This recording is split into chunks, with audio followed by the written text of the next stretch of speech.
La dette a un rôle fondamental dans cette situation tunisienne. La dette qu'on essaie de cacher, hein, c'est incroyable, il n'y a pas autre chose.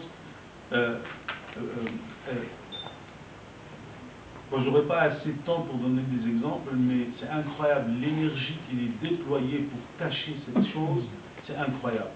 C'est une question donc tabou, ligne rouge, etc. Parce que justement c'est une question stratégique. Alors, pour expliquer la dette, je ne vais pas rentrer dans les détails, mais imaginez, d'ailleurs en Tunisie, on a deux monnaies. On n'a pas une seule monnaie, on a deux monnaies. On a une monnaie faible, le dinar, donc la monnaie locale, qui n'a de valeur que localement. Ailleurs, elle n'a pas de valeur. Et puis, on a une monnaie forte, donc qui est l'euro ou le dollar. Imaginez donc en France deux monnaies. Alors, ça n'était pas toujours le cas. Au XIXe siècle, la Tunisie n'avait qu'une seule monnaie, le rial, etc.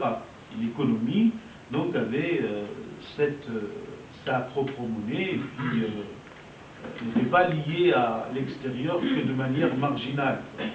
Aujourd'hui, la Tunisie donc a deux monnaies, et en fait, ces deux monnaies, derrière ces deux monnaies, il y a deux économies, mais pas deux économies qui vivent,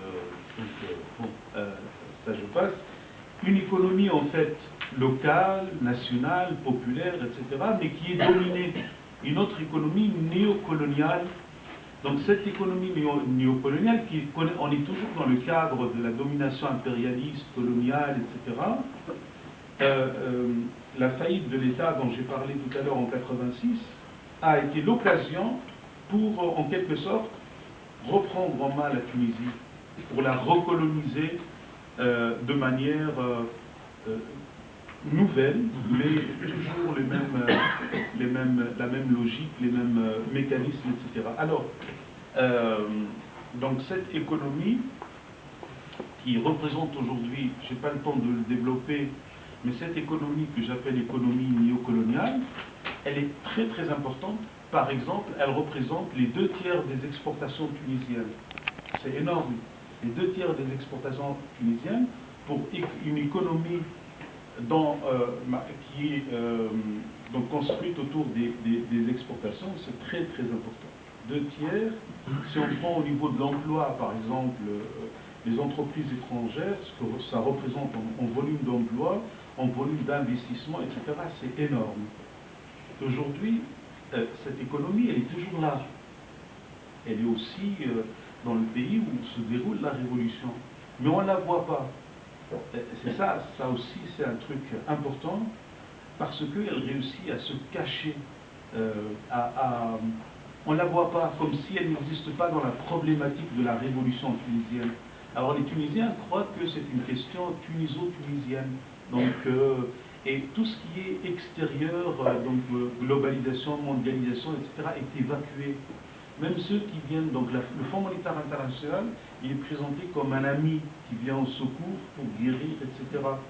L'Union européenne, quand Catherine Ashton arrive, c'est les bras ouverts, je vous aime, vous êtes bon, etc. Mais en même temps, elle fait des plans assassins vis-à-vis de la Tunisie, etc.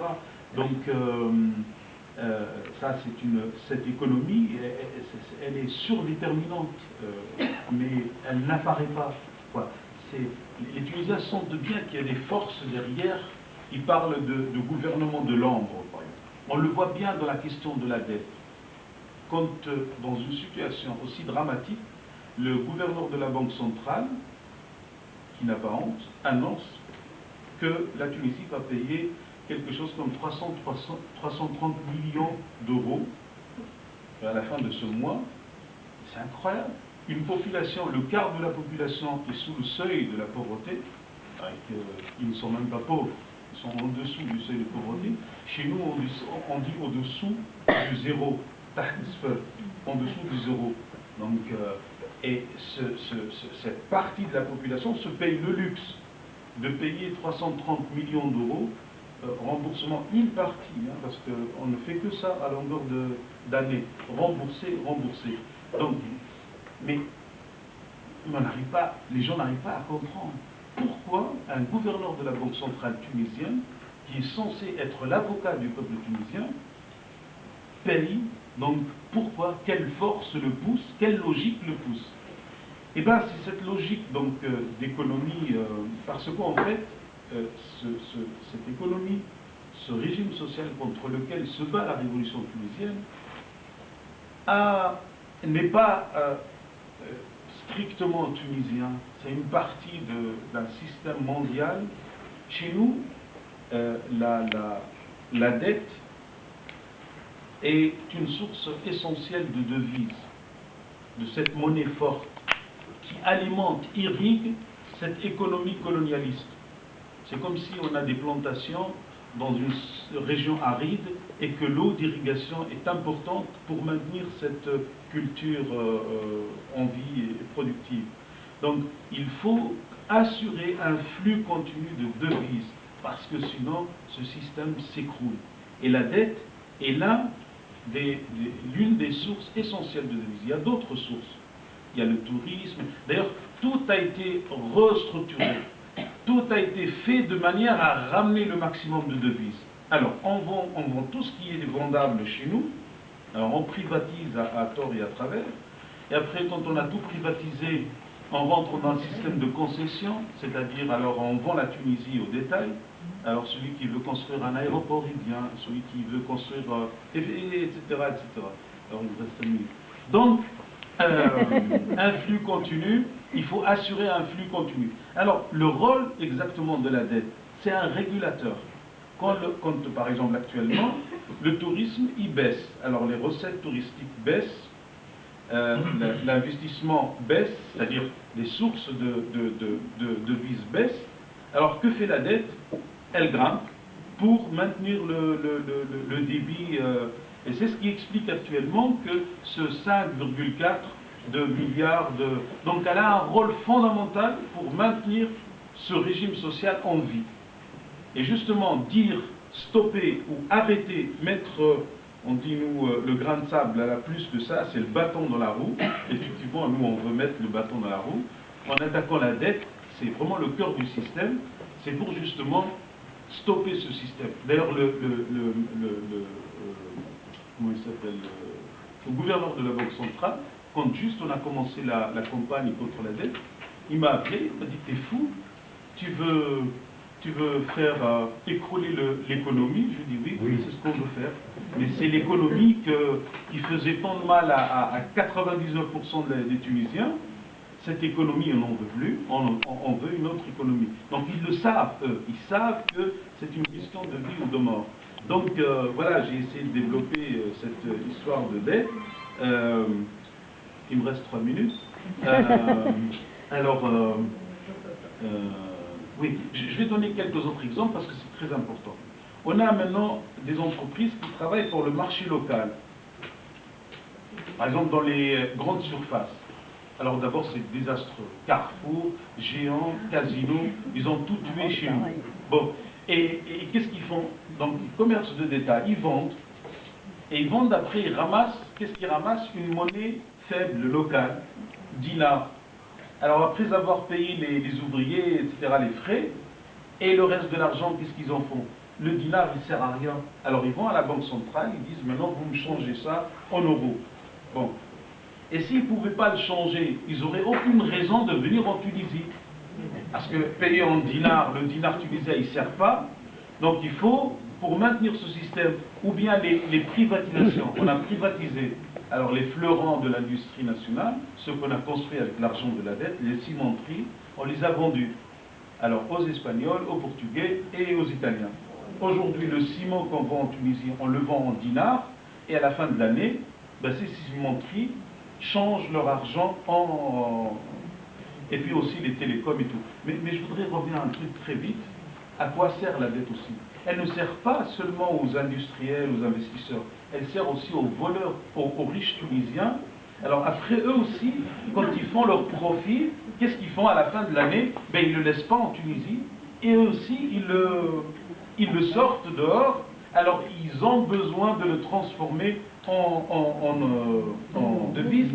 Et là, dernièrement, en octobre, il y a eu l'université du Massachusetts très respectable, américaine, a fait une étude sur le capital flight, la fuite des capitaux, et elle a dit que sous Ben Ali, pendant les 23 ans, les Tunisiens, pas les pauvres, hein, les machins, là, les 25% les sous-euros, là, mais les riches, 27 milliards d'euros qu'ils ont fait fuir. Alors ils ont fait tous les calculs communs, ça représente un manque d'investissement, manque pour le PIB, manque d'épargne, manque de tout, quoi. Et le miracle, c'est vraiment que la Tunisie tient toujours debout. Ah, ça, c'est incroyable. Alors, et comme des fois, il n'y a pas assez de devises, alors c'est l'or qu'on sort. Peut-être vous avez entendu ces derniers temps, on dit 18 000 lingots d'or. Alors à croire que la Tunisie a des richesses incroyables. Et alors, la contrepartie, vous pouvez imaginer la pauvreté et le besoin dans lequel vit la Tunisie. Alors, je vais vraiment maintenant commencer à terminer. Alors, pour dire, ça fait 2 ans qu'on se bat contre la dette, les choses bougent, et ce qui est nouveau aussi, c'est que RED, depuis 2 mois, fait partie d'un front politique et social qui s'appelle le Front Populaire, et donc on a une caisse de résonance plus grande maintenant pour le Front Populaire maintenant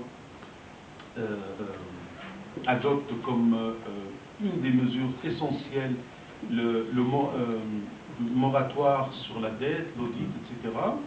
Et dans le projet qu'on a présenté tout de suite contre le gouvernement actuel, le Front Populaire a présenté un contre-projet, et dans ce contre-projet, il y a des mesures d'urgence, etc. Il y a la dette. Et ça en face, bon, comment je pourrais résumer tout ça? Alors, donc, bon, ouais. Hein? Oui, on peut faire un crédit. Un créditant. Alors, non mais, question de crédit en Tunisie, juste une anecdote.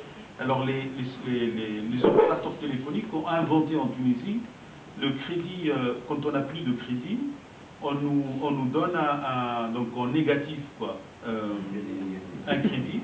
Et les Tunisiens, ça incite les Tunisiens à utiliser le maximum de téléphones. Donc je vais utiliser mon crédit en... Alors,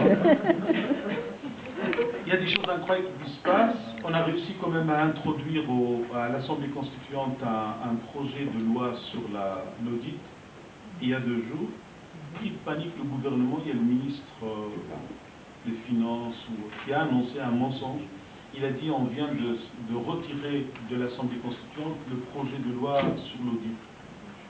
Alors, tout de suite, il y a une radio qui m'a appelé et pour savoir si je dis non, c'est un mensonge, etc. Ils m'ont dit est-ce que c'est une productrice d'une émission vedette en Tunisie?